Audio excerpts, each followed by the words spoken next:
लिख लो हमारी बात। अगर धनी बनना है तो हम तुम्हें सच्चा उपाय बता रहे हैं, परोपकार करना शुरू कर दो। 5 रुपए से शुरू कर दो परोपकार करना। हमारे वृंदावन में सेवा कुंज के इस साइड में एक आश्रम है जिसका नाम नथियाबाई। नथियाबाई तो जब आई यहाँ तो सोचा मेरे से क्या भजन होगा, संत सेवा बन जाए, यही मेरे भाग्य की बात है। अब संत सेवा के लिए धन चाहिए, तो क्या करती है, यमुना किनारे उपले बिनती, जो जानवर गोबर कर देते हैं सूख जाता है उसे उपला कहते हैं, और ब्रजवासियों से आटा मांग लाती और रोटी बनाती, फिर संत को बुलाती और वो नाम जपते हुए ऐसी रोटी बनाती कि जो संत पाता वो बड़ाई करता। अब वहां बिना बुलाए संत आने लगे, 2 आने लगे, 4 आने लगे।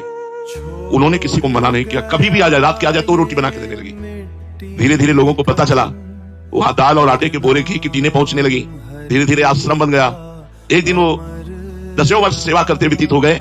फल का समय आया तो गेहूं लेने गई थी ब्रजवासियों से, जैसे समय आता है ना गेहूं का, तो खेतों में फिर वो 5 किलो 10 किलो ऐसे सब चंदा रूप में दे देते। तो गाड़ी भरकर, बैलगाड़ी भरकर गेहूं लिए हुए उसमें आराम से आ रहे। अब इतने में बादल आ गया और बूंदें गिरने लगी, अंधेरा हो गया। अब वो थोड़ा सा परेशान हुई कि ये कैसे सुरक्षित गेहूं पहुंचे, अंधेरा हो गया, कुछ प्रकाश के लिए उनके पास था भी नहीं। इतने में देखा एक छाता लिए हुए 14 वर्ष का बालक आया और कहा, माई ये छाता गाड़ी में लगा ले और लालटेन लेकर मैं आगे चलता हूँ, मेरा घर आगे ही है। बोले कहाँ है तेरा घर? तो बोले बस बिहारी जी के पास ही है। वो नथियाबाई जी के आश्रम तक छोड़ करके आए और मुस्कुरा करके चले गए। अब नथियाबाई के दिमाग में ये बात कि 8 बजे रात्रि के बालक, लालटेन, छाता, हो सकता है कोई बालक, लेकिन मुझसे इतना प्यार क्यों करता है कि वो भींगता रहा और छाता मुझे दे दिया। जब दूसरे दिन बिहारी जी के दर्शन करने गई तो बिहारी जी के दर्शन में दिखाई दी लालटेन और छाता।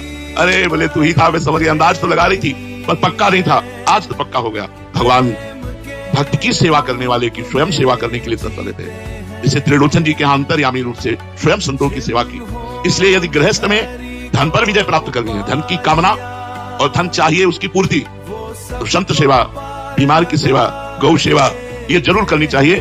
और शास्त्र आज्ञा करता है 10%, लेकिन 10% बेईमानी की कमाई का नहीं। अगर बेईमानी की कमाई का किया तो तुम भी नरक जाओगे और जो दान लेगा उसका भी पतन हो जाएगा।